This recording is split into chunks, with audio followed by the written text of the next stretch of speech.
dan saya Silva Atia. Di sini kami akan menjelaskan tentang pembagian zakat, harta waris, dan pengurusan jenazah. Berikut kami akan tampilkan. Teman-teman tahu nggak sih apa itu pengertian zakat? Oke, zakat akan dijelaskan oleh teman kita yaitu Silva Atia. Hai, nah perlu kita ketahui zakat itu adalah salah satu rukun Islam yang mewajibkan kita sebagai umat Islam membayar zakat. Untuk kita mengeluarkan zakat itu untuk orang-orang yang berhak menerima zakat. Zakat juga terbagi menjadi 3 macam, yaitu zakat mal, zakat profesi, dan zakat pertanian. Berikut adalah pengertian dari zakat profesi, mal, dan pertanian. Assalamualaikum warahmatullahi wabarakatuh. Hai teman-teman, di sini aku Anissa Sahwa akan bertanya dengan salah satu teman kita yaitu Silva Atia tentang pengertian apa itu zakat. Nah teman-teman, perlu kita ketahui zakat tadi berupa pengertian dari zakat mal. Zakat mal adalah zakat yang dikenakan atas harta yang dimiliki seorang muslim. Lalu ada zakat profesi, zakat yang dikenakan atas pendapat yang diperoleh dari pekerjaan seperti dokter, guru, atau pegawai negeri. Lalu ada zakat pertanian. Apa pengertian zakat pertanian itu? Zakat pertanian adalah zakat yang dikeluarkan atas hasil pertanian yang memiliki nilai ekonomi seperti gandum, beras, padi, dan lain-lain. Nah, selanjutnya akan dijelaskan oleh Anissa Sahwa tentang pembagian zakat mal, zakat profesi, dan zakat pertanian. Baiklah, di sini saya akan menjelaskan tentang cara perhitungan dari zakat pertanian. Soal pertama yaitu seorang petani memanen 1000 kilo padi yang diairi dengan irigasi mendaftarkan zakat pertanian yang harus diberikan, yaitu adalah cara penghitungannya. Nisab zakat pertanian itu sebesar 653 kilogram karena hasil panen lebih dari nisab. Nah, maka zakat yang disalurkan adalah sekitar 5%. Jadi cara penghitungannya 5% dikali 1000 kilo dari hasil memanen yaitu sekitar 50 kg yang harus dikeluarkan ketika membayar zakat. Lalu cara pembagian zakat mal. Di sini adalah soalnya seorang muslim memiliki simpanan emas sebanyak 100 gram selama 1 tahun menggunakan zakat yang harus diselesaikan. Jadi cara penghitungannya, nisab zakat emas itu sebesar 85 gram karena simpanan emas melebihi dari nisab, maka jadi yang harus disalurkan adalah sebanyak 2,5% dari total emas. Nah, jadi cara penghitungannya adalah zakat sama dengan 25% dikali 100 gram yaitu sekitar 2,5 gram emas yang harus dibayar zakatkan.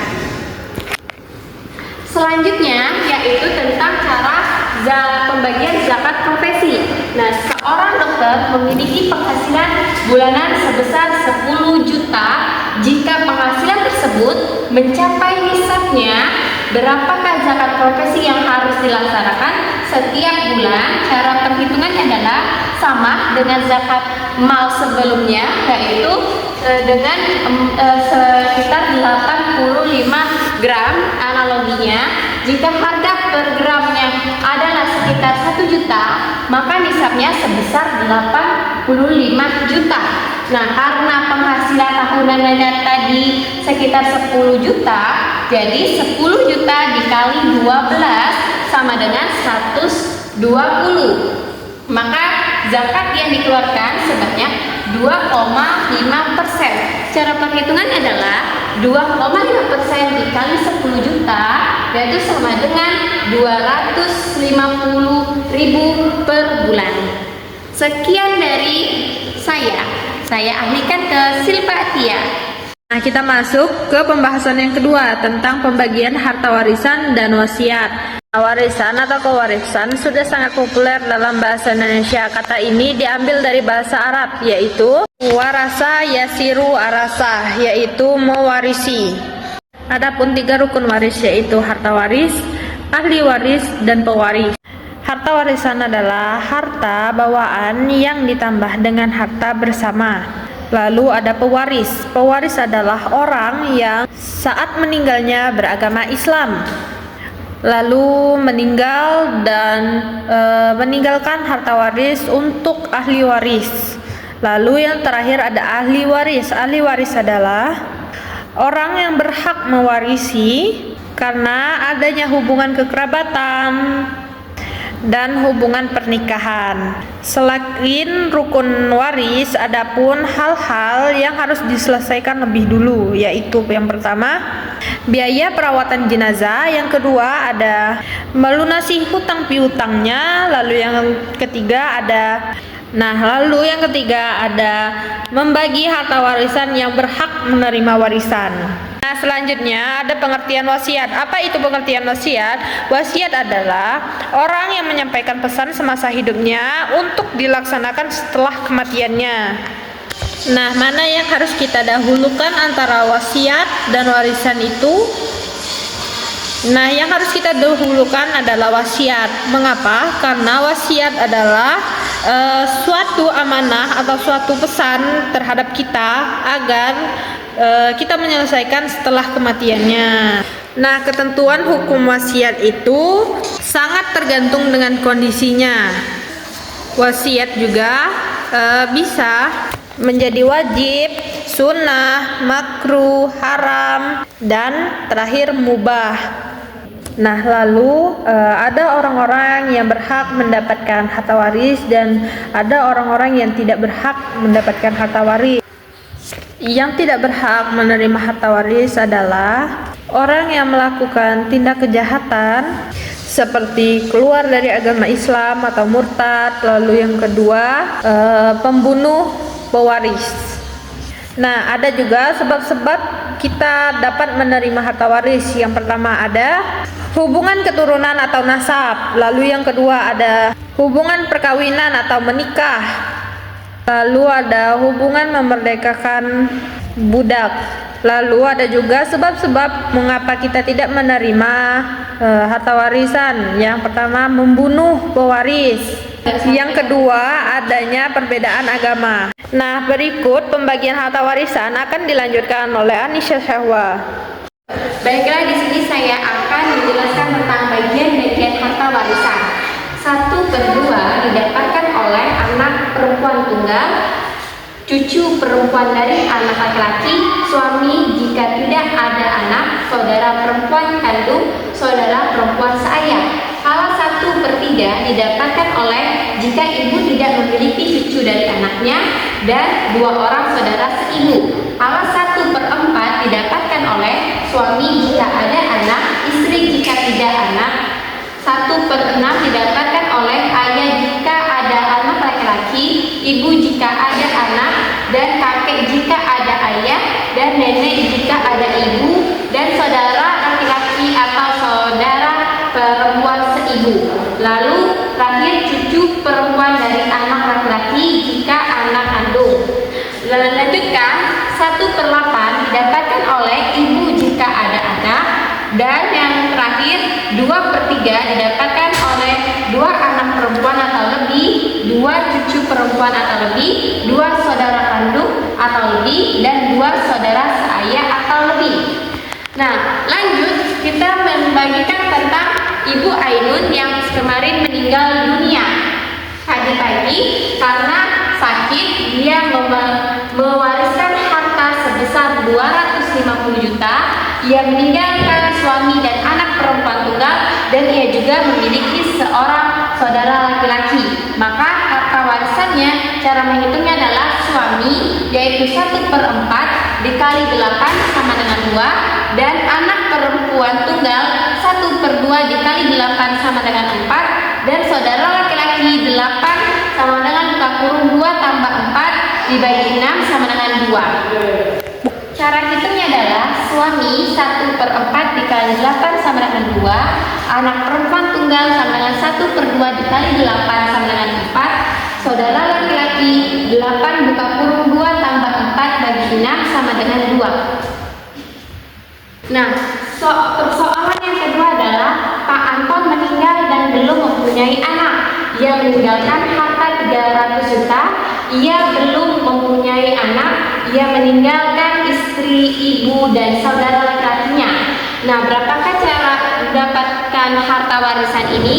Cara menghitungnya adalah istri 1/4 dikali 12 sama dengan 3, ibu 1/3 dikali 12 sama dengan 4, dan saudara laki-laki sama dengan 12 buka kurung 3 tambah 4 bagi 7 sama dengan 5.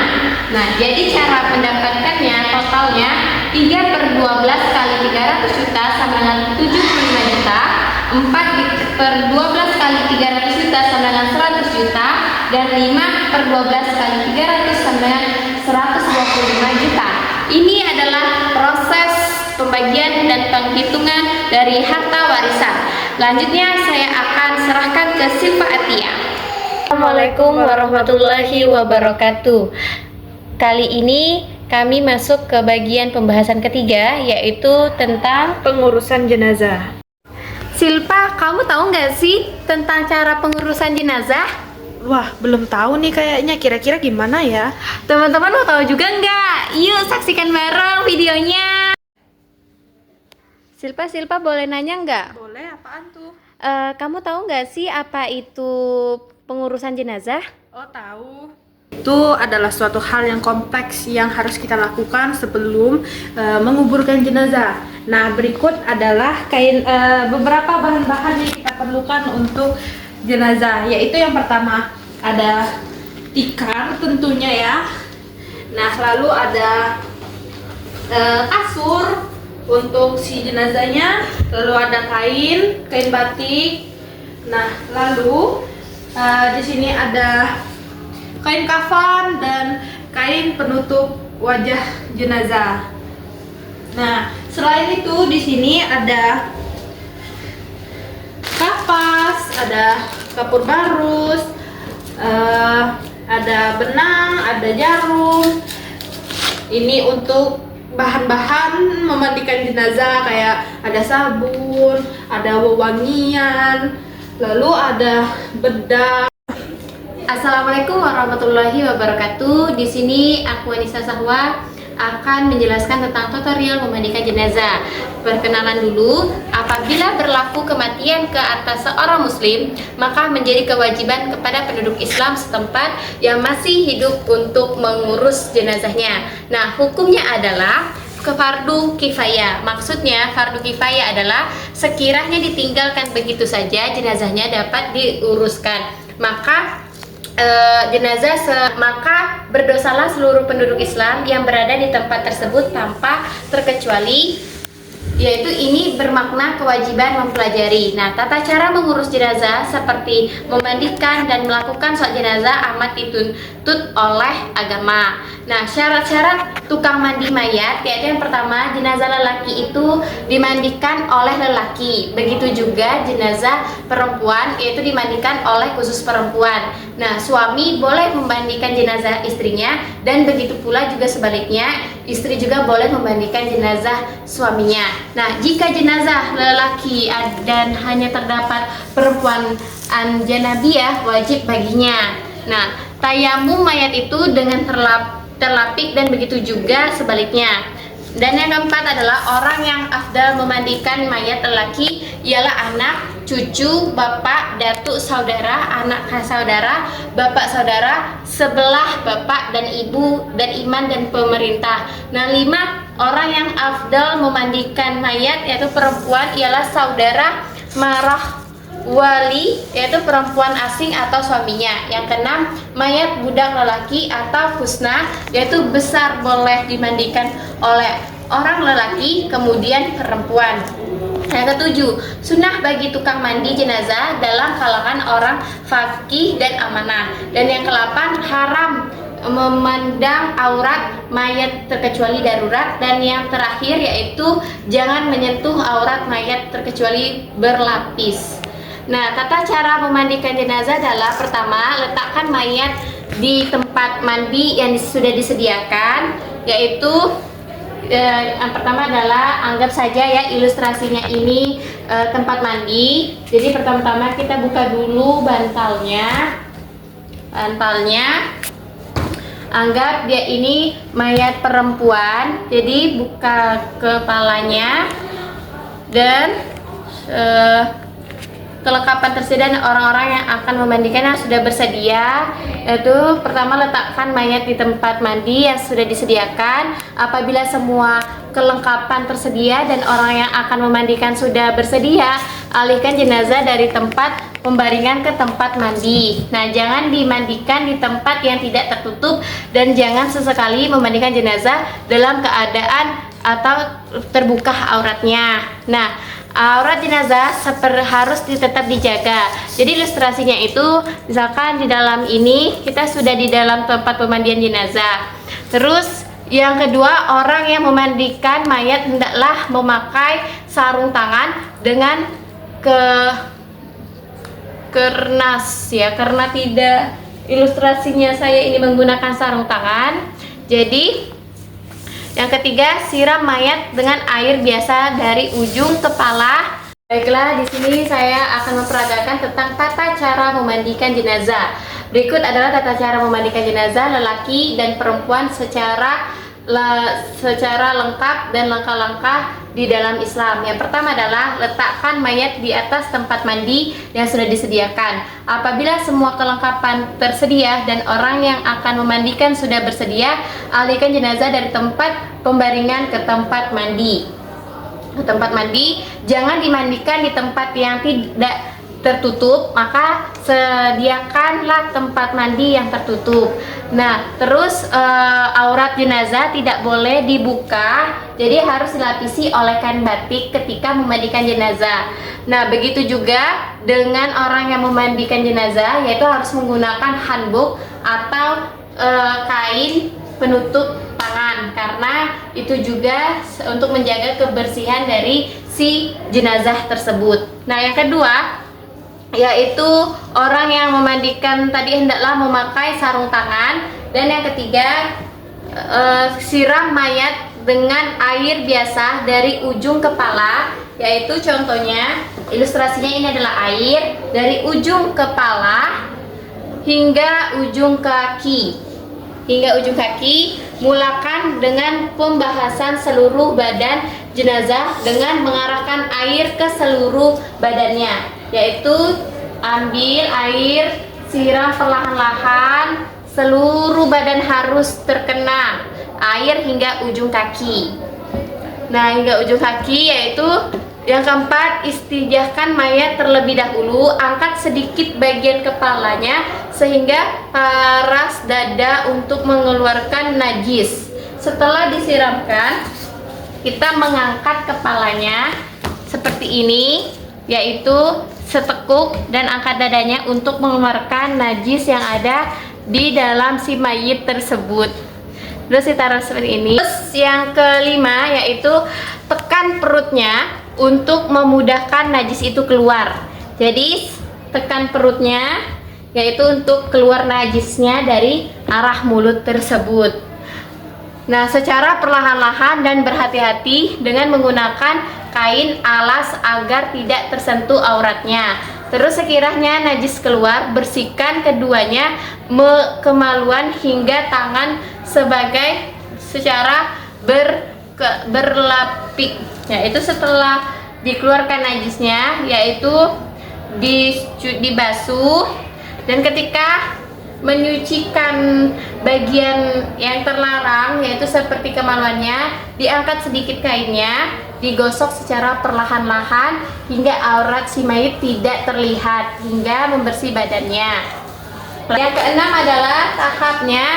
Ini ilustrasinya adalah ini sabun, yaitu air sabun, yaitu setelah dikeluarkan najisnya disiram secara perlahan-lahan di anggota tubuh hingga ujung kaki. Nah, sabun, kemudian gosok gigi atau lubang hidungnya dengan kain atau dengan sikat gigi, yaitu seperti gosok mulutnya, hidungnya, mata-matanya, telinga-telinganya yang tidak terjangkau ini dibersihkan seluruhnya dari sela-sela, yaitu hingga bersih, dan anggota dalamnya juga dibersihkan. Baik, untuk bagian membersihkan seperti hidung, mulut, mata, dan telinga dan sekitarnya, yaitu gunakan kapas untuk menggosok secara perlahan-lahan agar si mayit ini tidak merasakan sakit. Gosok hingga dia bersih. Nah, yang lanjut ke-8, selepas itu siram atau basuh seluruh anggota mayat dengan air sabun juga. Ilustrasinya yaitu ini sebagai sabun, air sabun, yaitu disiram dari kepala si mayit hingga ujung kakinya. Nah, sebanyak 3 kali hingga bersih secara perlahan-lahan agar semua air sabunnya itu merata ke seluruh anggota tubuh. Di pengurus atau memandikan jenazah, yaitu lafaz niat ini tidak semestinya dilafazkan ya, hanya cukup perbuatan memandikan jenazah sudah dikira niat. Namun sunnah dilafazkan seperti yaitu seperti di atas ya untuk niatnya. Terus yang 9, letakkan mayat, siram atau basuh dari kepala hingga ujung kaki sebanyak 3 kali dengan air bersih. Ini ilustrasi air bersihnya, disiram dari kepala hingga ujung kaki hingga bersih sebanyak 3 kali, tidak boleh terputus-putus. Nah, yang ke-10, siram sebelah kiri 3 kali, yaitu ini sebelah kirinya. Siram untuk bagian dari pundak kiri hingga itu sebanyak 3 kali, dari pundak atas hingga ujung kaki sebanyak 3 kali. Nah, sebaliknya juga, yaitu sebelah kanannya juga, yaitu dari pundak. Tapi untuk mayit tidak boleh seperti ini ya, tapi mengitari si mayit, yaitu seperti ini, yaitu sebanyak 3 kali dari pundaknya. Siram sebanyak 3 kali. 1, 2, dan 3. Nah, setelah dimandikan, karena prosesnya sudah selesai, barulah diangkat mayatnya, yaitu dikeringkan menggunakan. Setelah mayit dimandikan, barulah kita mengeringkan mayit tadi agar tidak terlihat auratnya. Caranya untuk mengeringkannya itu seperti ini. Ini kan kainnya sudah basah. Nah, jadi agar tidak kita lapisi dulu atasnya kain bersih ya, perlahan-lahan kain yang di bawah yang tadi basah itu kita keluarkan secara perlahan-lahan agar aurat si mayit ini tidak terlihat. Nah, seperti ini, keluarkan. Nah, keluarkan. Nah, barulah kita memiringkan mayatnya ke kanan. Nah, memiringkan mayatnya ke kanan dan basuh bagian lambung sebelah kirinya pula dan lentangkan semula. Yaitu miringkan seperti ini perlahan-lahan. Nah, agar si air mayat tadi itu kering, perlahan-lahan saja, pelan-pelan, dan kembalikan semula. Nah, lalu sediakan air kapur barus, campurkan sedikit kapur barus ke dalam bekas bak itu dan semuanya kemudian dijus pada keseluruhan tubuh. Tutup terasinya, sediakan air secukupnya saja, jangan terlalu banyak. Ambil sedikit kapur barus, ini kapur barusnya, yaitu buka dan campurkan kapur barusnya ke dalam air, lalu baldi dan ke-13, langkah 13 yaitu adalah sediakan kapur barus dan air secukupnya di dalam kantong. Ini anggap ilustrasinya air. Nah, kita tuang kapur barusnya secukupnya saja. Lalu ambil, ya, kita ambil, baru taruh oleskan ke mayat, yaitu untuk sebagai wangi-wangiannya. Nah, seluruh anggota tubuh. Lalu sisa airnya tadi ini dituangkan ke mayit tersebut agar mayit ini wangi. Nah, terus 14, tutup seluruh anggota mayit dengan kain yang tipis, yaitu kain kafan. Nah, setelah ini baru tutup si mayit tersebut dengan kain kafan.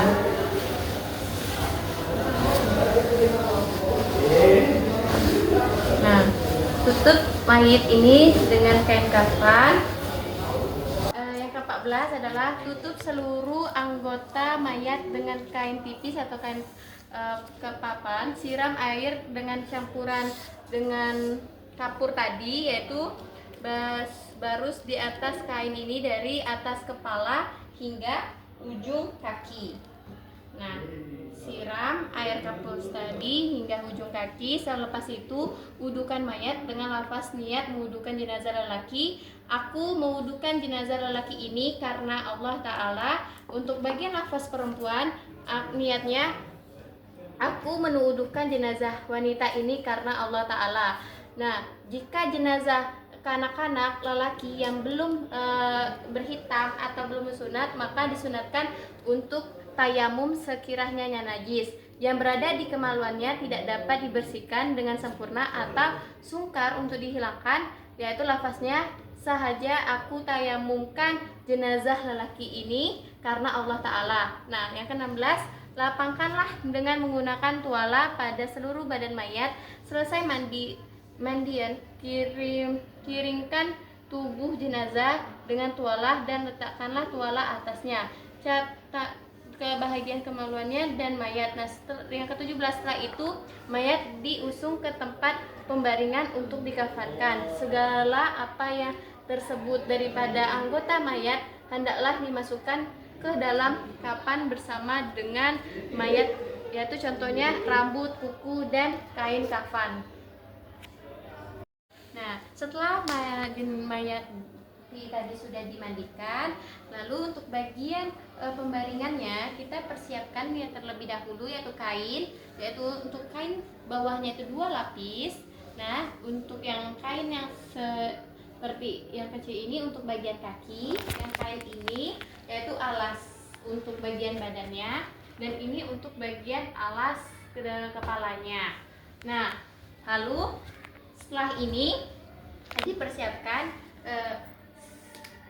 kita oleskan dengan minyak atau minyak wangi untuk di kain kafan sebelum si mayit dibaringkan.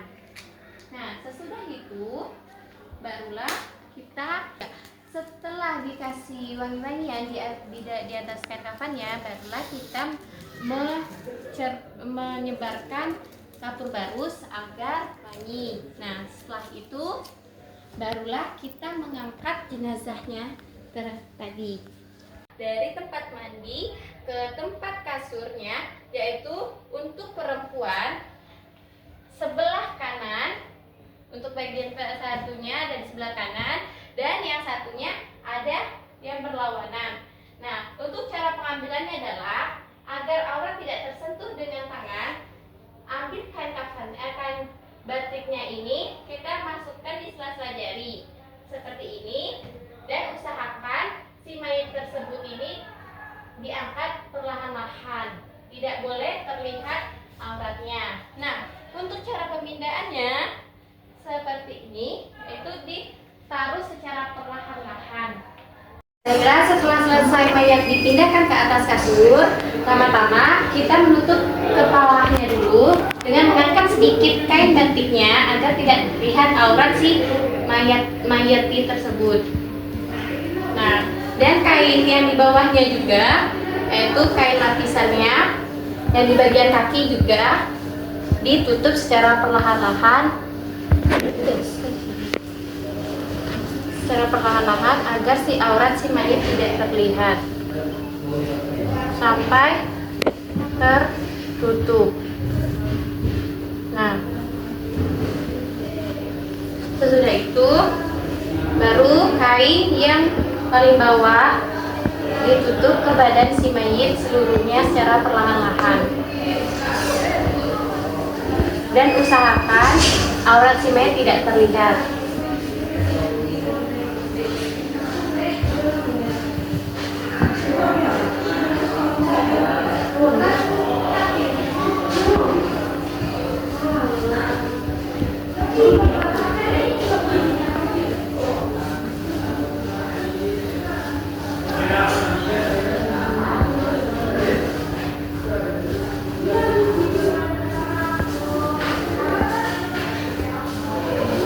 Nah, sesudah ini barulah si mayit dijahit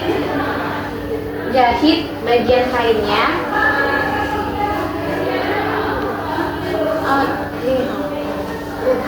Siapkan jarum dan benang. Ilustrasinya yaitu bagian, anggap ini jarum dan benang, itu dijahit di bagian lipatan-lipatan kain si mayit agar tidak berantakan. Sesudah itu barulah si mayit dikasih kapur bagus kembali. Itu ilustrasinya, ditaburkan dari ujung kepala mayit hingga ujung kaki. Sesudah itu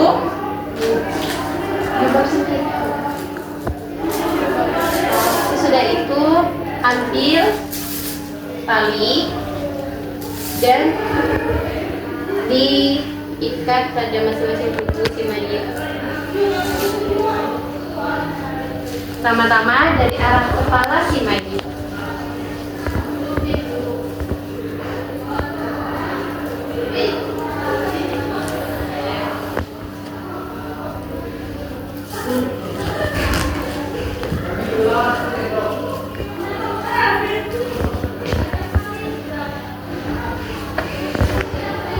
Selama proses mengafani, si petugas yang mengurus si mayit tersebut diusahakan tidak bercerita tentang aib si mayit tersebut.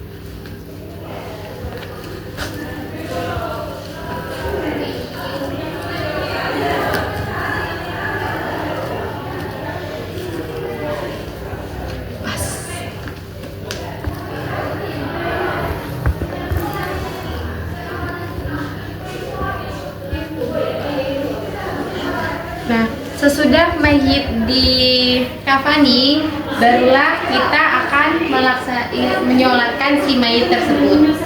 Penghujung tata cara tutorial pengurusan jenazah, yaitu pada kali ini jenazah berada di depan imam dan posisinya tepat sekali di arah kiblat. Yang di atas itu adalah kepalanya, yang di bawah ini adalah kakinya. Nah, disiapkan yaitu adalah imamnya dan makmum. Untuk makmum, untuk bagian anggota penyolatnya itu tidak perlu banyak, yang penting 5 orang dan 10 orang itu sudah cukup. Nah, sekarang tutorialnya. Arba'at takbiratin fardhu kifayah imaman lillahi ta'ala. Allahu akbar. Bismillahirrahmanirrahim. Alhamdulillahirabbil alamin arrahmanir rahim. Maliki yaumiddin. Iyyaka na'budu wa iyyaka nasta'in. Ihdinas siratal mustaqim. Siratal ladzina an'amta 'alaihim ghairil maghdubi 'alaihim waladdallin. Amin. Allahu akbar. Allahumma sholli ala sayyidina Muhammad wa ala ali sayyidina Muhammad. Allahu akbar. Allahumma ighfir lahu warhamhu wa'afini wa'fu anhu. Allahu akbar. Allahumma la tahrimna ajrahu wa la taftina ba'dahu waghfir lana wa lahu. Assalamualaikum warahmatullahi. Assalamualaikum warahmatullahi.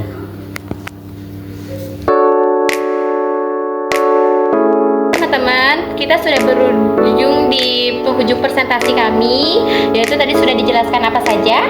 Zakat mal, zakat profesi, zakat pertanian, pembagian harta dan wasiat, dan yang terakhir Pengurusan jenazah. Saya Anissa Sahwa dan saya Silva Atia. Mohon maaf